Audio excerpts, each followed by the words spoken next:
출애굽기 3장 10절이요. 두 군데의 말씀을 찾아볼 거니까요. 성경 덮어놓지 마시고요. 함께 읽도록 하겠습니다. 출애굽기 3장 10절 같이 한 목소리로 읽도록 하겠습니다. 시작. 이제 내가 너를 바로에게 보내어 너에게 내 백성 이스라엘 자손을 애굽에서 인도하여 내게 하리라. 아멘. 우리 출애굽기 12장으로 넘어가겠습니다. 출애굽기 12장 40절에서 42절입니다. 우리 잘 알고 있는 유월절 사건, 드디어 이제 애굽에서 나오는 사건이 벌어지게 됩니다. 하나님께서 주신 언약이 이렇게 성취가 되어지는 새 구절인데요. 출애굽기 12장 40절에서 42절까지 한 목소리로 합독하겠습니다. 시작. 이스라엘 자손이 애굽에 거주한 지 430년이라 430년이 끝나는 그 날에 여호와의 군대가 다 애굽 땅에서 나왔은즉 이 밤은 그들을 애굽 땅에서 인도하여 내심으로 말미암아 여호와 앞에 지킬 것이니 이는 여호와의 밤이라 이스라엘 자손이 다 대대로 지킬 것이니라. 아멘. 먼저 서론적으로 영상을 좀 보기 전에 2021년도 유아유치 수련회 메시지가 기억이 나시는지 모르겠습니다. 저도 조금 약간 이제 벌써 6개월? 아니죠. 8개월 정도가 지났기 때문에 약간 까맣게 잊고 있다가 쭉 훑어보면서 이런 말씀을 주셨더라고요. 제가 읽어드리겠습니다. 부모님은 굉장히 중요한 것이 영적, 지적 삶을 전달합니다. 부모 교육이 필요합니다. 그래서 몇 명이 조를 짜서 유아유치 부모님 방을 만들어 줌, 온라인으로 해야 합니다. 아빠들에게도 역할을 줘서 영적인 힘을 얻어야 합니다. 이 프로그램이 많이 필요합니다. 그래서 이렇게 말씀하셨어요. 부모님들께서 힘을 얻는 그 프로그램에는 요 세 가지가 반드시 있어야 한다. 영적인 힘이 전달되는 프로그램이어야 한다. 호흡을 통해서 우리의 뇌와 지력, 지혜가 회복되어져야 한다. 그리고 미션을 통해서 체력이 회복되는 프로그램이어야 한다. 이렇게 말씀을 주셨습니다. 태중의 아가를 가지고 있건 또 지금 아이를 키우건 간에 이 부모에게는 누구에게나 하나님의 자녀에게는 영적인 힘이 필요합니다. 오늘 기도 수업에도 영적 서밋이라는 말씀 주셨죠. 사람만 영적인 존재이기 때문에 영적인 힘을 하나님께서는 약속을 해주셨는데 그 영적인 힘이 빠지게 되면 노예 포로 속국이 된다고 하셨어요. 그런데 특별히 우리 부모에게는 이 후대 사역을 하는 분들에게는 더 영적인 힘이 조금 더 하나님께서 예비하신 남다른 힘이 더 필요한 것 같습니다. 특별히 이번 주부터 1, 2, 3강 제가 전체를 다 말씀드리지는 않겠습니다. 그 중에서 가장 키워드가 되는 부분을 조금 깊이 생각해 보면서 앞으로 3주간 동안 말씀을 좀 정리를 하려고 하는데요. 오늘 특별히 WRC 1강에 있어서 237에 포커스를 두고 여러분들과 좀 말씀을 정리하려고 합니다. 말씀 정리하기 전에 영상을 2개 보여드리도록 하겠습니다. 어제 237 새가족 훈련에서도 말씀하신 메타버스라는 그거에 관련된 영상이 하나 있고요. 그리고 또 여러분들이 좋아하시는지는 모르겠지만 우리 방탄소년단이 5억을 돌파한 굉장히 그 댓글도 다국적인 언어로 딱 되어 있는 방탄소년단의 그 영상을 잠깐 보도록 하겠습니다. 같이 시청하시겠습니다.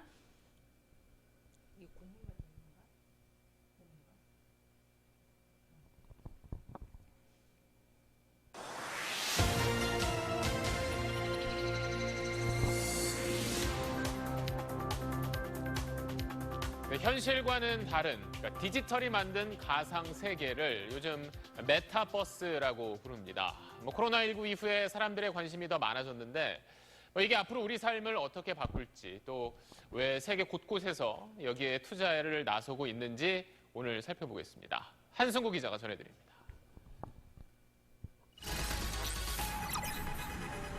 내가 만든 아바타로 살아가는 또 다른 세계. 영화 레디 플레이어 1은 미래 메타버스를 배경으로 하고 있습니다. They stay because of all the things they can be. It's the only place that feels like I mean anything. 메타버스는 현실과는 다른 또 하나의 디지털 세계입니다. 20년 전 큰 인기를 끌었던 싸이월드. 내 캐릭터로 동료들과 함께 즐기는 온라인 게임도 메타버스의 일종입니다. 이 메타버스가 대용량 그래픽 처리 기술, 5G 통신 등의 발달로 빠르게 진화했습니다.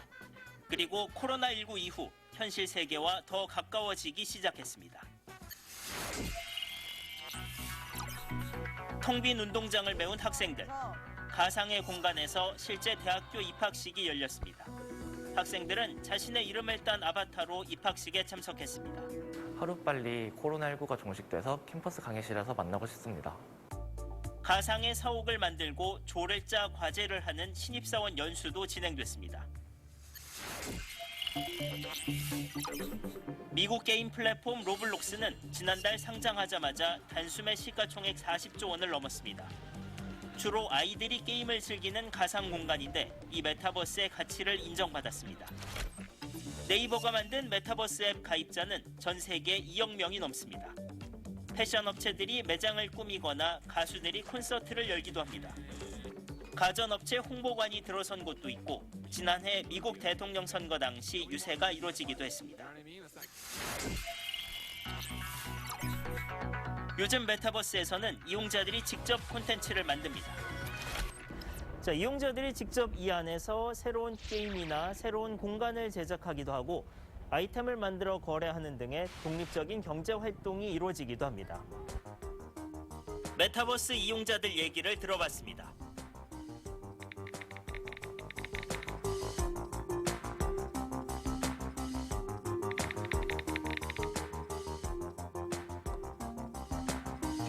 세계적인 기업들도 앞다퉈 뛰어들었습니다. 어떤 회사의 장비로 메타버스에 접속할 것인지, 어떤 회사가 운영하는 메타버스에 접속할 것인지, 그 안에서 어떤 콘텐츠를 제공할 것인지 치열한 경쟁이 벌어지고 있습니다. 더 실감나는 아바타 제작.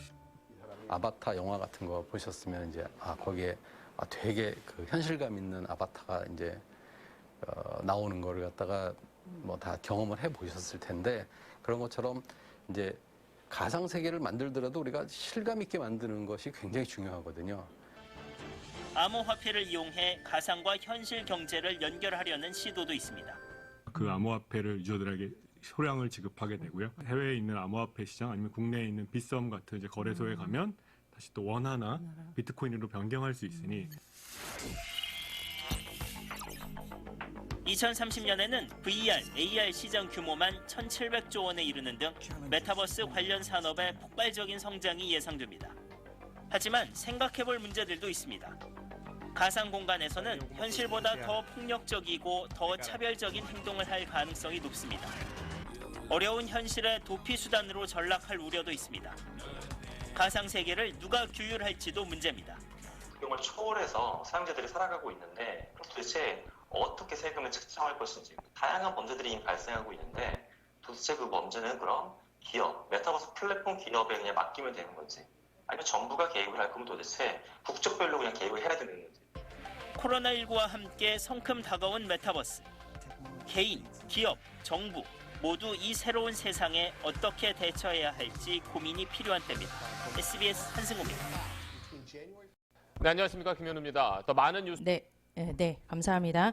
시간이 좀 많지가 않아서 그 버터라는 영상은 각자 보시기 바랍니다. 저도 아침에 몇 번 봤는데요. 가사가 참 착착 감기고 몸이 들썩들썩 하는데 5억을 돌파를 했더라고요. 가입자 수도 엄청나고 제가 왜 이거를 보여드렸냐 하면요. 우리가 일강 메시지 다른 것은 잘 기억하지 못한다 할지라도 제목하고 그다음에 그거에 관련된 이 성구는 조금 기억을 하시면 좋겠는데요. 제가 오늘 세 가지로 나누어서 말씀 1, 2, 3 말씀드리는 게 다 제목에 나와 있는 내용입니다. 기억을 하시면 좋을 것 같습니다. 첫 번째로 뭐라고 말씀을 주셨냐면요. 영어로 쓰지 않겠습니다. 서밋들의 지도자다. 누가요? 랩넌트는 237 치유 서밋의 지도자 이렇게 말씀을 주셨는데 첫 번째 1강에서 렘넌트는 서밋들의 지도자다 이렇게 말씀을 주셨는데 가장 중요한 키워드가 있었습니다. 말씀은 창세기 37장 1절에서 11절 이 말씀이 무슨 말씀인지 아시죠? 해와 달과 11별이 요셉에게 절하는 그 꿈, 그리고 11볕단이 요셉의 볕단에게 절하는 그 세계 복음화, 애굽 복음화를 하는 그 꿈을 하나님께서 주셨는데요. 이 렘넌트들 중에 잘 아시다시피 우리 요셉은 어떤 사람이었습니까? 이 꿈을 가지고도 노예였습니다. 노예였죠. 그러나 누구 앞에 섰습니까? 애굽 앞에, 바로 바로왕 앞에 나중에 서게 되었죠. 또 모세, 우리 7 렘넌트 중에 모세는 어떤 사람이었습니까? 입양아였죠. 입양아였는데 어디에 섰습니까? 똑같이 애굽 바로왕 앞에 섰습니다. 입양아뿐만 아니라 지명수배자이기까지 했죠. 지명수배자, 범죄자죠. 지명수배자. 그 다음에 사무엘과 다윗은 어땠습니까?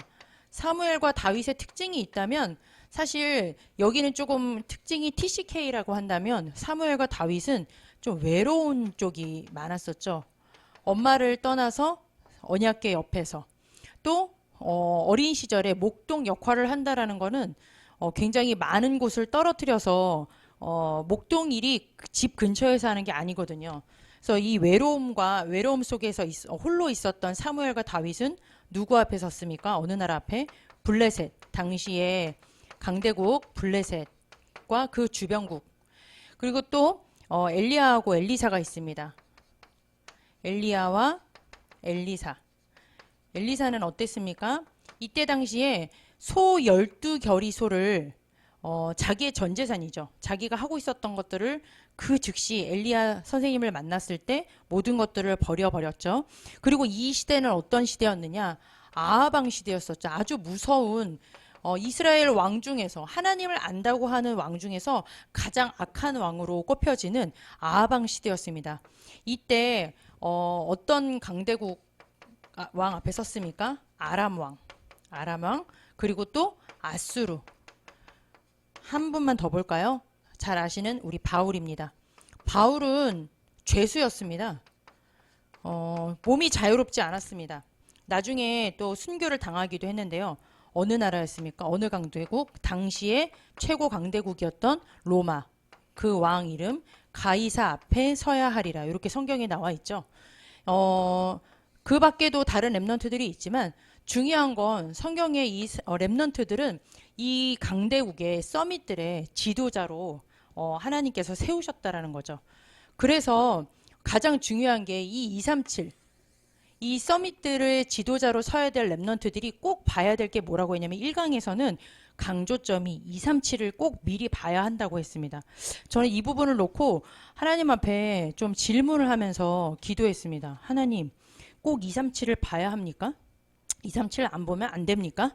237 말을 하는데 왜 하나님 237을 본 자가 서밋들의 지도자가 된다고 하나님께서 서론에 가장 먼저 말씀을 주셨습니까? 라고 하나님 앞에 이제 질문을 하게 되었습니다. 하나님께서 제게 이 말씀을 주시더라고요. 뭐 당연한 거예요. 여러분들 잘 아시겠지만 창세기 1장 28절에 하나님의 형상대로 지음받은 사람들에게 무슨 복을 주셨습니까? 그들에게 복을 주시며 그들에게 이르시되 생육하고 번성하여 땅에 충만하라, 땅을 정복하라. 그리고 모든 것을 다스릴 수 있는 하나님께서 그런 축복을 사람에게 주셨죠. 그리고 창세기 12장 1절에서 3절에 보면 아브라함이 나옵니다.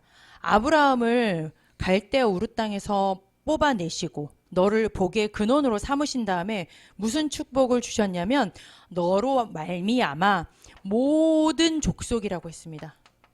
그때 당시에 그때는 정말 전 세계 글로벌 하지도 않을 그때에 하나님께서는 무슨 말씀을 주셨냐.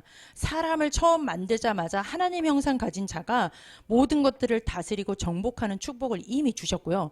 또 족장시대에 처음으로 나온 인물이 아브라함이었는데 우리가 대표적인 사람으로 보고 있잖아요.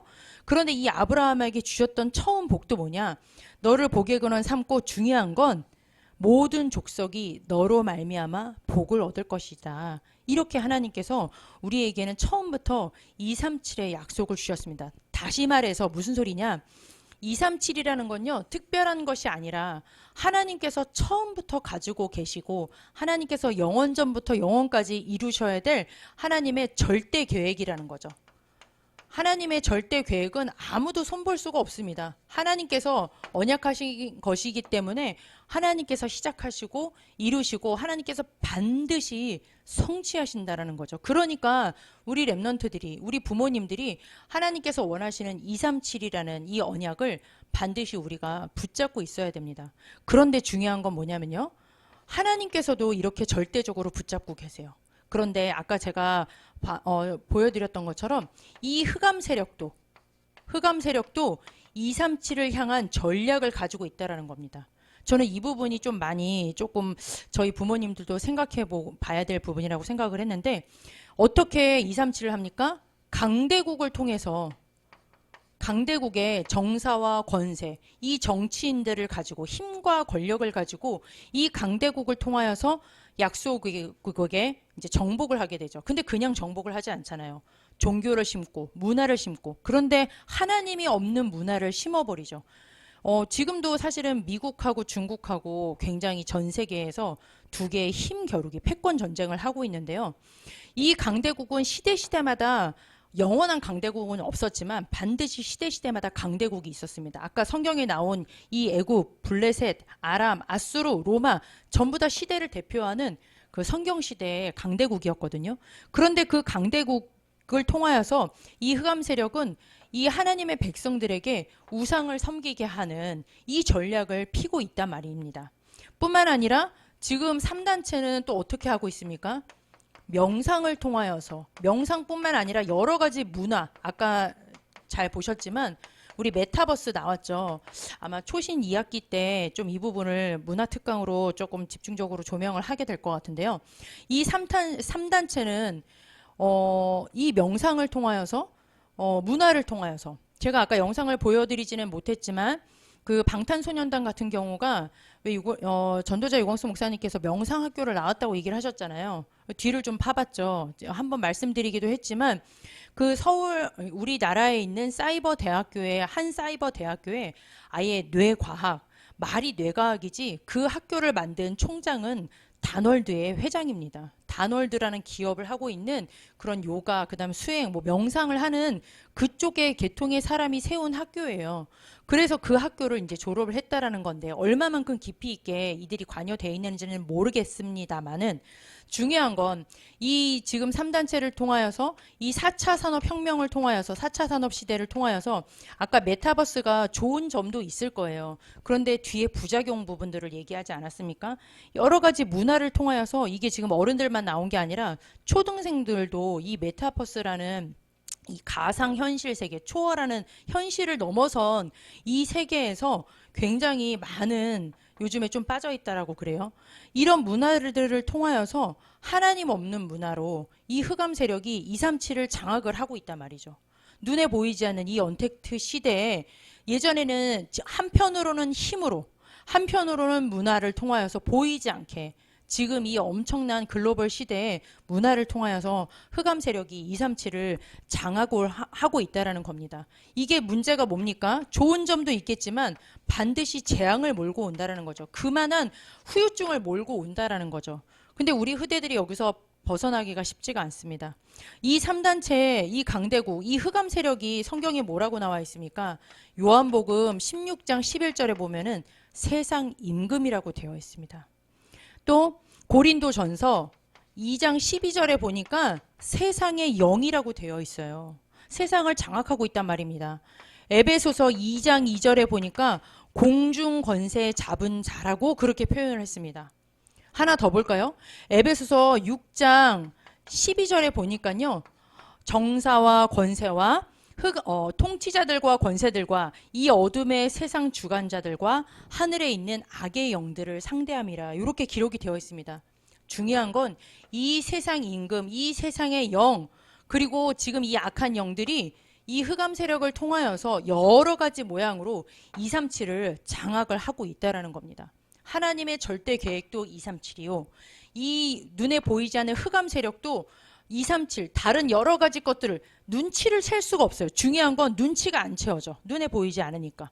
그런데 눈에 보이지 않게 강대국가 이 3단체 이 4차 산업 시대를 통하여서 237을 장악을 하고 있다는 거죠. 그렇다면 저희가 어떤 내용이 중요하겠습니까? 여기에서 우리가 꼭 사실 요거 오늘 하나만 기억을 해도 좀 저는 제가 준비하면서 요거 하나만 좀 마음에 담게 되었는데요.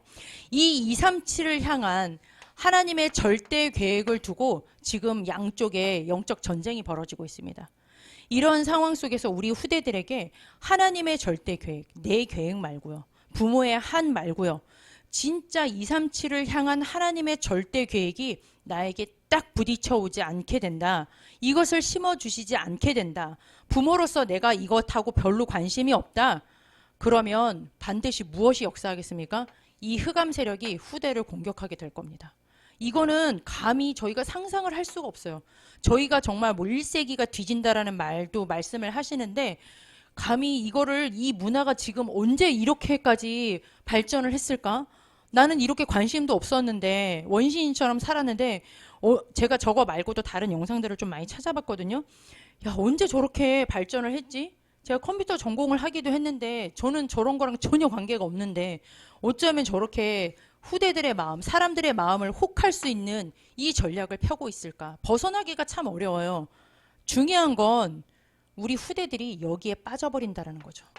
이거를 심어주지 않게 되면은 이거를 그냥 대충 세계보고마 이 정도 가지고 안 됩니다. 그러면 어렸을 때는 세계보고마 하죠.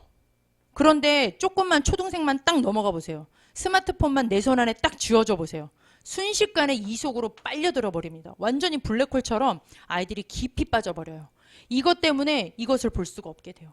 하나님을 부인하는 사건까지 벌어지게 돼요. 이게 너무 좋아 보이기 때문에 그렇습니다. 그래서 우리 후대들에게 무엇을 심어 주셔야 되냐? 아니, 후대들에게 이전에 우리 부모님들이 먼저 237 미리 보기의 이유를 분명히 1강을 통하여서 진짜 다른 건 다 놓치시더라도 237 미리 보기의 언약을 요것만이라도 꼭 기억을 해주셨으면 좋겠습니다. 이 237 미리 보기가 된 사람에게 무슨 축복을 주신다고 하셨습니까? 보좌의 축복을 주신다고 하셨습니다. 이것도 여기 두 번째가 바로 유광수 목사님이 주신 제목이기도 한데요. 눈에 보이는 것 가지고는 237을 살릴 수 없습니다. 절대 안 돼요. 왜? 지금 영적인 전쟁이기 때문입니다. 눈에 보이지 않는 보좌의 축복, 시공간을 초월하는 이 성령의 역사, 흑암 권세를 꺾는 이 성령의 역사, 주의 천군 천사가 파송되어지는 이 성령의 역사, 성삼위 하나님의 역사가 아니고서는 이 사단의 권세를 어떻게 이기겠습니까? 이 사단의 권세를 절대로 할 수가 없습니다. 그래서 이 보좌의 축복을 반드시 우리가 하나님께서는 이 보좌의 축복을 주실 수밖에 없어요. 237 미리 보기 이 언약이 담긴 사람에게는 하나님께서는 내가 달라 마라 하지 않아도 주실 수밖에 없다라는 겁니다. 그래야지 이기기 때문이죠. 이 보좌의 축복 언제 하나님께서 주십니까? 중요한 건 미리 강의 안에도 말씀을 드렸는데 아무것도 할 수 없다고 생각하는 그때 언제 주신다고요? 아무것도 없다고 생각하는 그 상황. 이런 표현도 쓰셨어요. 더 플레이스라는 표현도 쓰셨습니다. 바로 무슨 소리입니까? 언제 이 보좌의 축복을 어디서 하나님께서 주시냐 말이죠. 아무도 없고 아무것도 아닌 것 같은 진짜 절망인 상태, 위기의 상태, 그런 상태에 하나님께서는 이 보좌의 축복을 약속해 주셨어요. 어떻게요?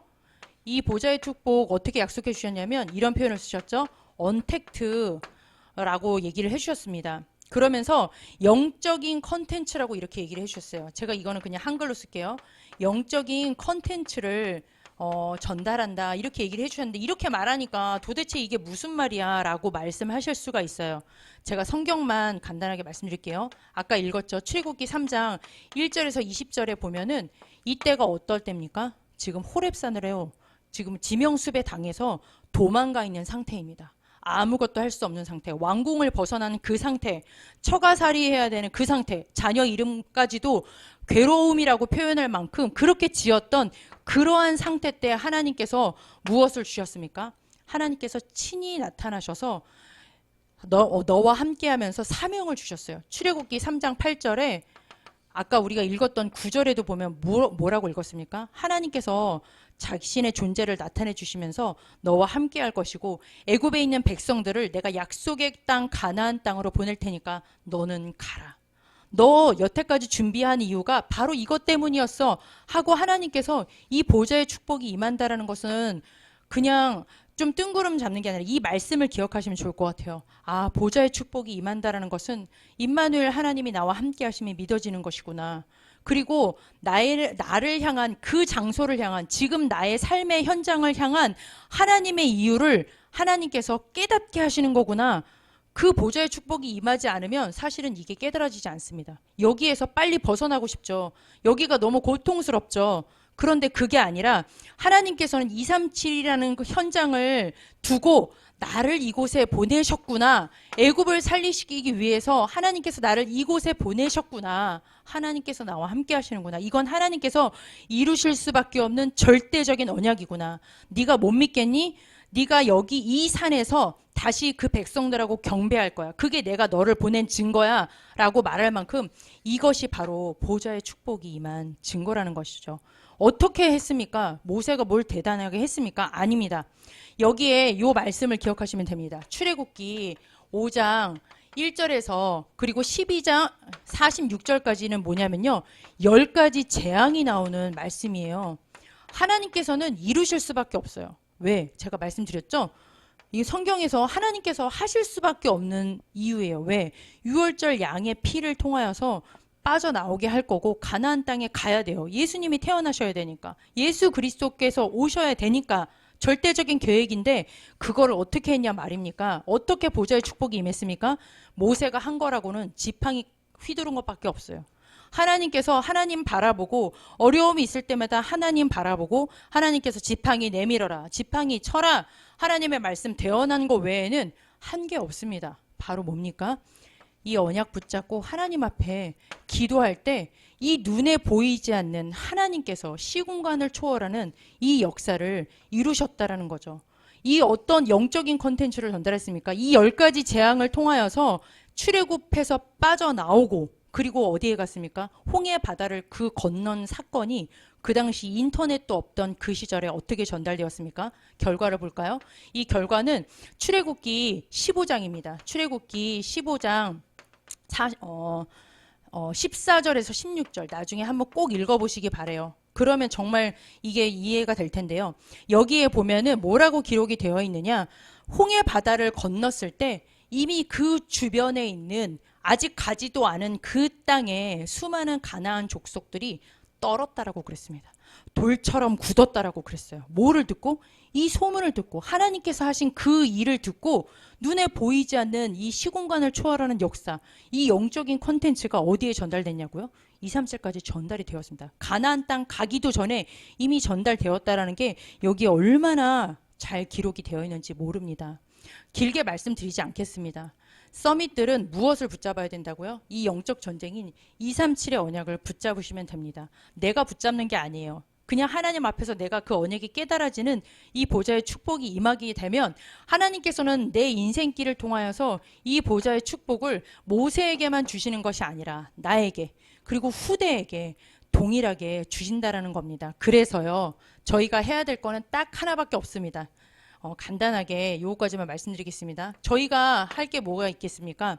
이 축복을 누릴 수 있도록 부모가 먼저 편집하라고 했습니다. 그게 바로 뭐냐면 언약을 붙잡는 아월스라고 했는데요. 이것도 뭐 이렇게 영어가 많냐 이렇게 생각하실 수 있겠지만 지금 기동량을 하세요. 찾아라. 나만의 오직 유일성 재창조의 시스템을 뭐라고 표현하셨냐면 찾아라. 세팅하라. 편집하라 이렇게 표현을 하셨습니다. 저는 이 부분을 놓고 이번에 특별히 강단 말씀을 놓고 봤을 때 하나님께서 나를 이러한 현장으로 보내신 오직의 이유를 발견하는 거. 그리고 그 속에서 하나님께서 나를 통해서 하시고 싶은 그 일이 있다라는 거죠. 나를 통해서 하시고 싶으신 일이 바로 유일성이죠. 그리고 그 일이 뭡니까? 이 237 복음화 하는 거. 하나님께서 새롭게 하시는 이 재창조의 역사인데요. 이것을 어떠한 상황 속에서도 누릴 수 있는 그 나만의 그 시스템, 어디에서요? 바로 가장 힘들다고 하는 그 현장에서 어떻게 이것을 발견하고 찾고 편집할 수 있으시겠습니까? 답은 하나입니다. 우리 이정화 사모님이 잘 준비해 주셨는데요. 예배입니다. 다른 거 훈련 이전에 뭐부터 시작하시면 되겠습니까?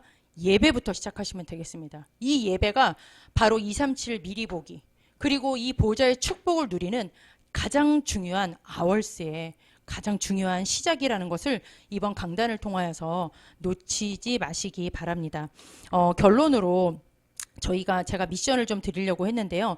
여기 나와 있는 거 다 읽어보시지 못한다 할지라도 여기 237 미리 보기에서 요 세 구절 같은 경우에는 한번 중간에 꼭 읽어보셨으면 좋겠고요. 우리 랩런트들에게 요셉과 모세 성경 동화도 좀 들려주시고 또 국기 스티커도 한번 붙여보세요. 그리고 제가 정말 좀 이거는 준비하면서도 저도 피식 웃기는 했지만 여러분이 가지고 있는 지금 해야 되는 일 중에 그 지금 하나님이 주신 그 현장에서 내가 해야 되는 일 중에 정말 해야 되긴 해야 돼.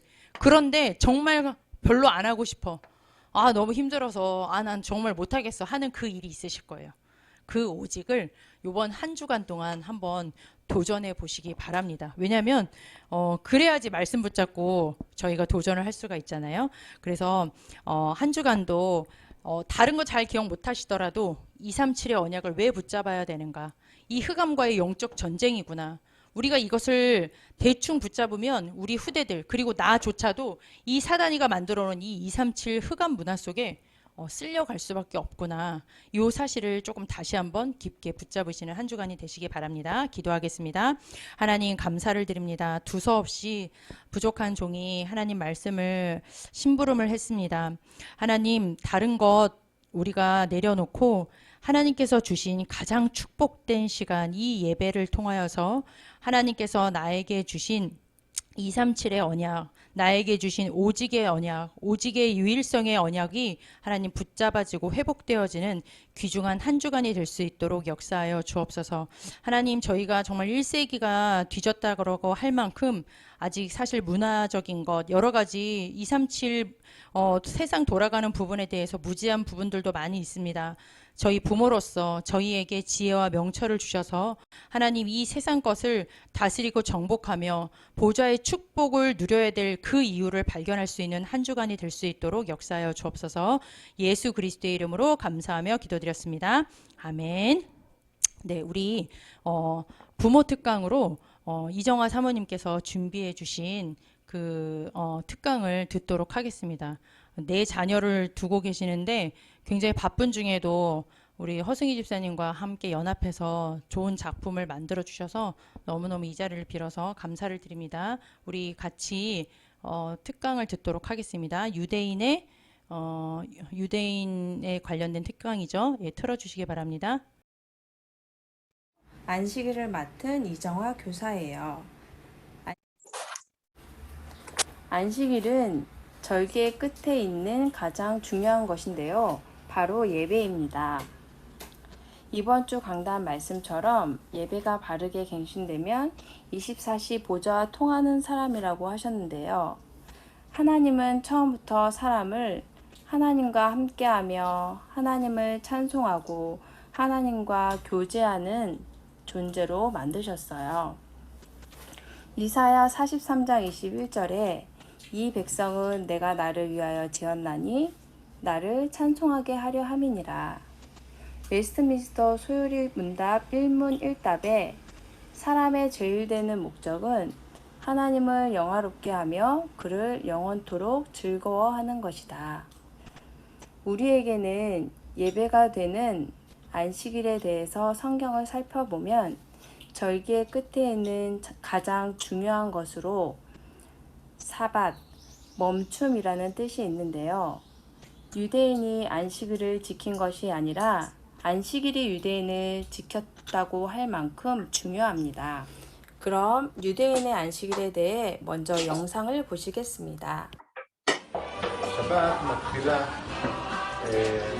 20 דקות לפני שקיעת החמה, לפני שהשמש יורדת. אבל מאחר שזה נכנס מאוד מאוחר בקיץ, אז אנחנו פה מכניסים את זה שעה יותר מוקדם.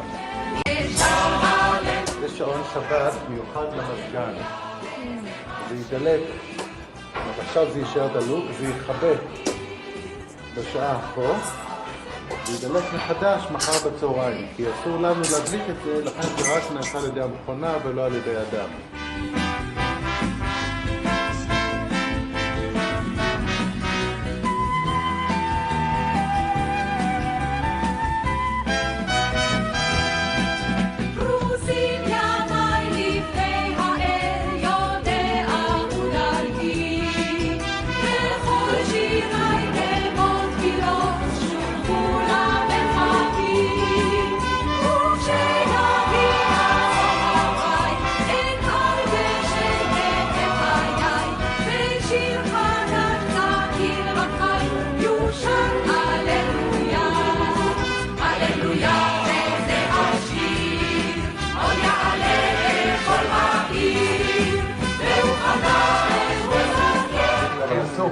אסור לנו לשים את זה על השולחן ולהחזיר, כי אסור בשבת לגעת באש. יש לנו אמא שלי בערב שבת, היא תדליק 2 נרות, ויש לנו עוד אורחת שגם היא תדליק 2 נרות.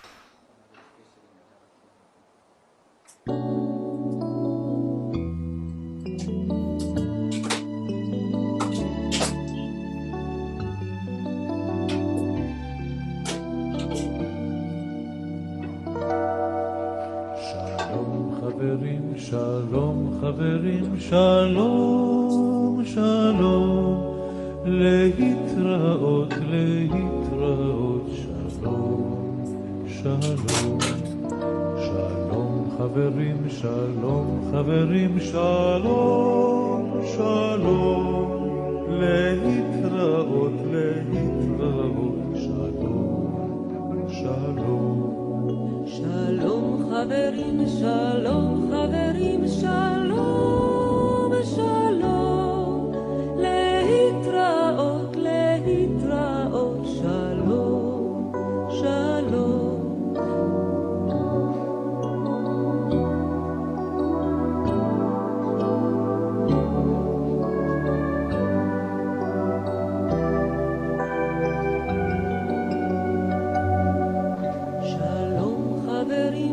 שלום חברים, שלום, שלום, להתראות, להתראות, שלום, שלום. שלום חברים, שלום חברים, שלום, שלום, להתראות, להתראות, שלום, שלום. שלום חברים, שלום חברים, שלום, שלום, להתראות, להתראות, שלום, שלום. 이제 호텔에 갔는데 20층씩 되잖아요. 안식일 날 엘리베이터를 타는데 스위치를 못 눌러. 왜 스위치를 누르면 전기가 통해서 일을 하는 게 되기 때문에. 기가 막히다. 네. 그러면 이게 엘리베이터가 2개가 있어. 하나는 이제 안식일 샤밧이라고 하는데 샤밧 엘리베이터라고 써 있어. 이렇게. 전용 엘리베이터, 안식일 전용 그리고 엘리베이터. 하나는 일반인들 엘리베이터. 그러면 이거는 자동으로 해놨어. 눌러도 안 돼. 그럼 이제 한국 사람이 딱 탔어요. 그러면 이게 천천히 열렸다가 들어가. 근데 왜 이렇게 천천히 해요? 그래서 이제 누른단 말이에요. 이게 작동이 안 돼. 예. 아무리 눌러도 작동이 안 돼. 유대인들이 타는 거야. 못 모르고 탄 거지. 20층 가려면 한참 걸리지. 그러면 몇 층마다 쓰는 거예요? 몇 층마다 사람 이끌어놓고. 와. 샤발 이렇게 지키고 그다음에 이제 지금 영상을 보신 것처럼 정통 유대인이 가장 바쁠 때는 안식일이 되기 직전 금요일 일몰 전까지 안식일을 준비할 때인데요. 이때는 집안 정리, 목욕, 옷 준비, 음식을 준비합니다. 출애굽기 35장 3절에 기록된 것처럼 안식일에는 너희의 모든 처소에서 불도 피우지 말지니라. 안식일에는 불을 피울 수 없고 전기기구를 사용할 수 없기 때문에 안식일에 요리를 할 수가 없어요. 그러다 보니 특히 실제로 가정주부가 제일 바빠요. 안식일에 저녁 식사 전에 반드시 남자는 회당에 가서 토라를 읽고 묵상하며 기도하는 시간을 가져요.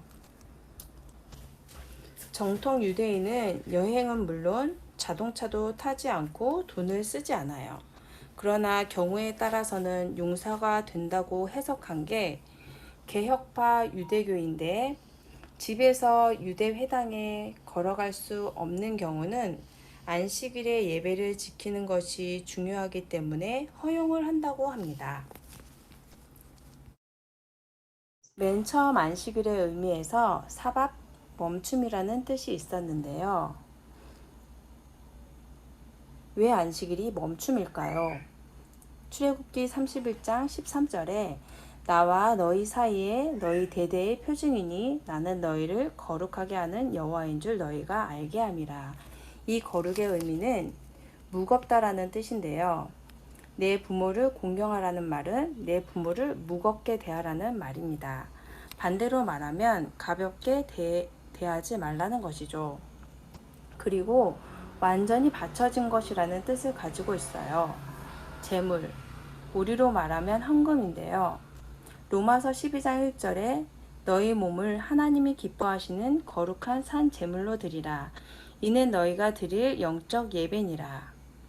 하나님께 완전히 바쳐진 것, 완전히 죽어서 태워서 올려진 것, 하나님의 것, 하늘의 것이라는 뜻이에요. 하늘의 것으로 살아야 이 땅에서 승리하겠지요. 그래서 하나님은 나를 지금도 뭐하게 하시냐면 하나님의 것으로 나를 하나님께 완전히 바쳐주고 하나님의 것으로 만드시고 계시는데 그 날이 안식일이에요. 안식일을 거룩히 지키라는 말은 바꿔 말하면 주일날 제대로 받은 축복을 확인하고 누리라는 거예요. 이 축복을 가지고 살라는 거예요. 그렇다면 우린 안식일을 지키나요? 주일을 지키나요? 주일을 지킵니다. 요한복음 20장 1절 안식 후 첫날 일찍이 어두울 때에 막달라 마리아가 무덤에 와서 돌이 무덤에서 옮겨진 것을 보고 안식 후 첫날은 8일째 되는 날을 말하는데요.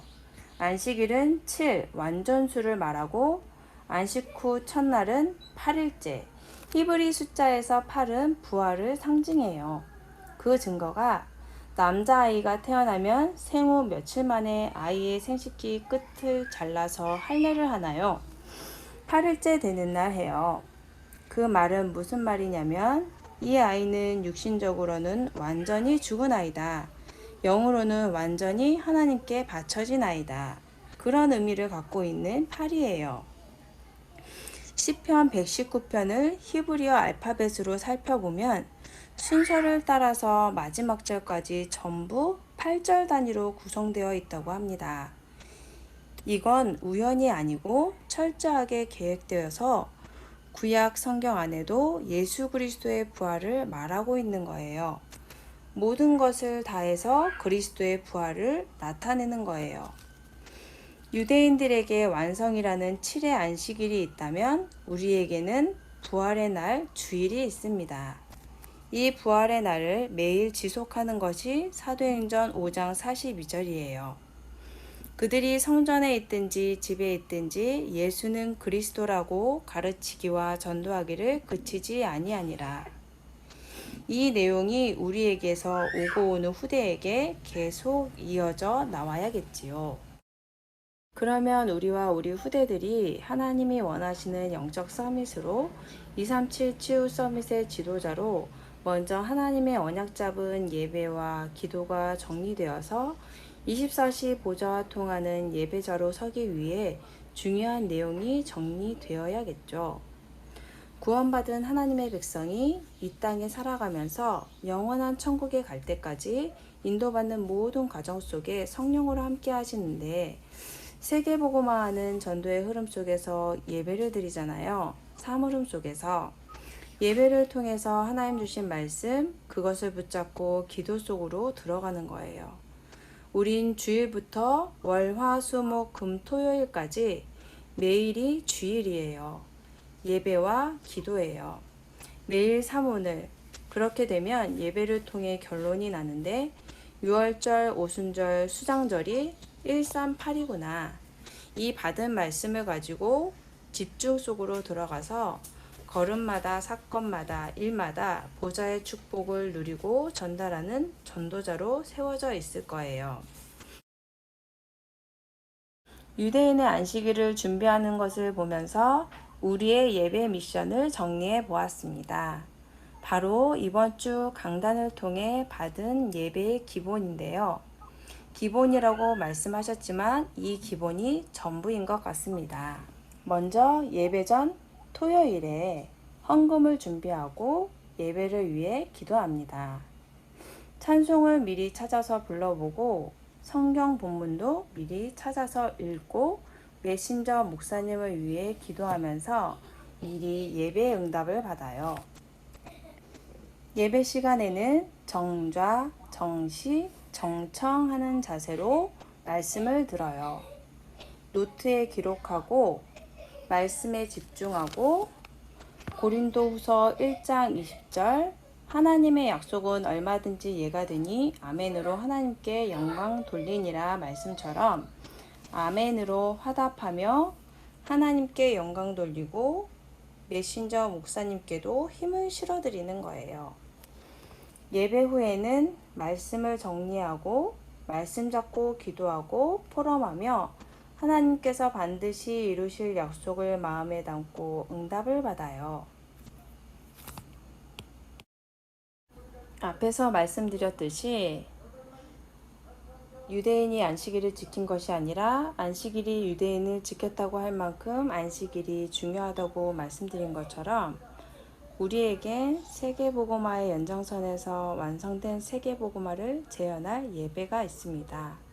우리와 후대가 사물음 속에서 예배 우선하고 말씀에 집중하며 237 치유 서밋의 지도자로 준비되길 기도합니다. 기도로 마치겠습니다. 유대인에게 성공한 길이 있었다면 우리는 그들을 능가하는 언약적 응답이 이미 시작된 줄 믿습니다. 우리와 우리의 후대가 삶 흐름 속에서 하나님이 원하시는 말씀이 편집되고 그 말씀 잡고 기도로 설계하며 현장을 살리는 전도로 디자인할 237 치유 서밋의 지도자, 참 예배자가 일어나게 해주세요. 예수 그리스도 이름으로 기도합니다. 아멘.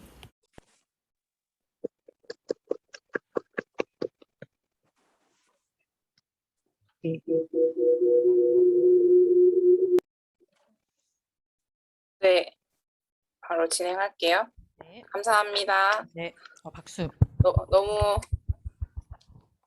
그 예배의 흐름에 맞게 저희가 미리 계획하지 않았는데 딱 안식일 말씀을 정리해 주셔서 많이 더 와닿고 더 이 흐름에 잘 인도받게 된 것 같습니다. 자, 이정환 사모님 얼굴 좀 보여주세요. 너무 어제 고생하셨는데 어제는 고생 안 했고요. 네. 그 전에 고생을 다 하고 어제 이제 승희 집사님이 아주 초간단하게 정리를 다 해주셔가지고 그냥 작품을 만들어 주셨네요. 얼굴 좀 보여주세요, 다들. 그래서 얼굴을 계속 보려고 하는지. 아니, 얼굴을 저만 보여줘야지. 나오잖아요. 아니, 원래 쌩얼이 이쁜데. 교호야, 안녕. 교호 이제 잠들었어요. 아, 잠들었어. 아, 여원아, 안녕. 안녕하세요. 안녕, 여원아. 안녕. 봐도 돼. 성원이도 있어. 성원이 안녕. 김성원. 안녕하세요, 인사해야지. 김성땡이. 안녕하세요. 안녕. 원현아이. 우리 한 분씩 포럼 들어보면 좋을 것 같아요. 간단하게라도. 마스크 벗으면 신고당함. 아까 재경이 엄마 안 들어오셨나요? 들어왔던데요? 얼굴 재경이 보여줘도 어머니? 될 것 같은데 저도 얼굴 공유했는데. 지금 나가셨어요. 아까 아, 이런. 들어오셨는데. 아, 이런. 포럼 있는 줄 몰랐나 봐. 장난하지 말아라. 우리 남은 분들 한 분씩 간단하게 포럼 들어보면 좋을 것 같아요.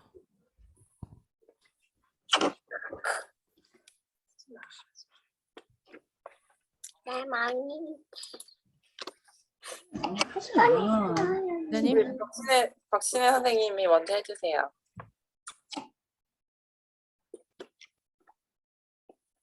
안 들려. 있는데? 소리가 안 들린다. 소리, 아마 이거 오디오 연결 안 했을걸요? 소리가 안 들려요. 근데 저번에 보니까 성별이도 유초동부 줌할 때 자주 말이 안 들리더라고요. 이게 오디오 연결은 됐는데 네. 노트북으로 하시나? 이게 마이크 연결이 안 돼요. 아, 귀에 뭘 꽂으시네요. 항상 일을 이거로 하셔서 이거 베테랑이신데.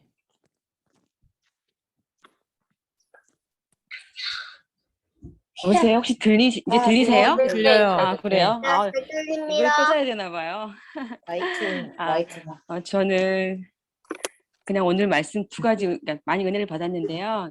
그러니까 그 237을 향한 하나님의 절대 계획을 부모로서 심어줘야 한다는 말씀, 그 말씀이 많이 와닿았고요. 또 마지막에 그 도전해야 된다는 거. 그래서 내가 정말 하기 싫은 거 있잖아요. 그거에 대해서 도전해야 된다 그랬는데 그거 저도 오늘 붙잡고 제가 해야 되는 거 하면서 도전하겠습니다. 이상입니다. 감사합니다. 승희 집사님 고생 많이 하셨는데 간단하게 포럼 부탁드려요. 저는 말씀 속에서 예배 회복에 대해서 더 붙잡게 되었고 또 오늘 그 안식일 그 강의 속에서도 가장 중요하고 가장 시작이 돼야 되는 게 예배라고 하셨는데 이 예배 회복이 좀 힘들었었거든요. 그래서 이 예배 회복을 좀 언약으로 붙잡았습니다. 아멘. 기도할게요. 아멘. 이민 집사님 자리 계시죠?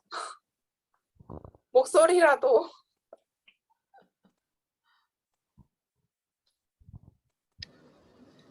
화면 와. 너무 예쁘게 와, 드디어 얼굴이다. 와.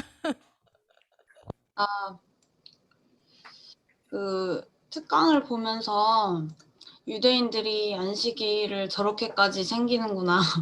그래서 그 안식일이 나에게는 주일이고, 그래서 예배 전, 중, 후에 어떻게 해야 할지에 대해서 다시 한번 숙지를 했고요. 그리고 237 미리 보기를 부모가 먼저 해야 하는데 자신이 없는데 어떻게 해야 하나 이제 듣다가 아무도 없고 아무것도 없는 그런 위기의 상태에서 보좌의 축복을 약속하셨다고 하니까 그거를 믿고 도전을 해야겠다 이런 생각을 했습니다. 아멘. 감사합니다. 아멘. 어제 뵙고 오늘 뵈니까 너무 좋다. 반갑습니다. 네, 오늘도 너무 다들 잘 준비해 주셔서 감사하고 다음 주 저가 어떻게 할지 모르겠어요. 부담 갖지 마세요. 아니 이정화 사모님 다음번에 한 번 더 하셔도 되겠어요. 정말 너무 감사했어요. 진짜. 우리 김은희 집사님 무거운 짐 가지지 마시고. 무거워. 화이팅. 성원아 엄마 좀 잘 도와드려. 알았지? 엄마를 너무 찾지 말고 옆에서. 네. 조용히 좀. 오늘 예배를 주기도문으로 마치도록 하겠습니다. 하늘에 계신 우리 아버지여, 이름이 거룩히 여김을 받으시오며 나라의 마옵시며 뜻이 하늘에서 이루어진 것 같이 땅에서도 이루어지이다. 오늘 우리에게 일용할 양식을 주옵시고 우리가 우리에게 죄 지은 자를 사하여 준 것 같이 우리 죄를 사하여 주옵시고 우리를 시험에 들게 하지 마옵시고 다만 악에서 구하옵소서. 이 나라와 권세와 영광이 아버지께 영원히 있사옵나이다. 아멘. 아멘. 감사합니다. 감사합니다. 효원아, 빠이빠이. 점심 맛있게 먹어. I love you. 성원이도 I love you. 휴가 잘 다녀오세요. 휴가 잘 다녀오세요. 빠이빠이. Everybody, bye bye. 나 외국인이 나타난 줄 알았음. 깜놀. 찬양을 좀 틀어주시지. 안녕히 계세요.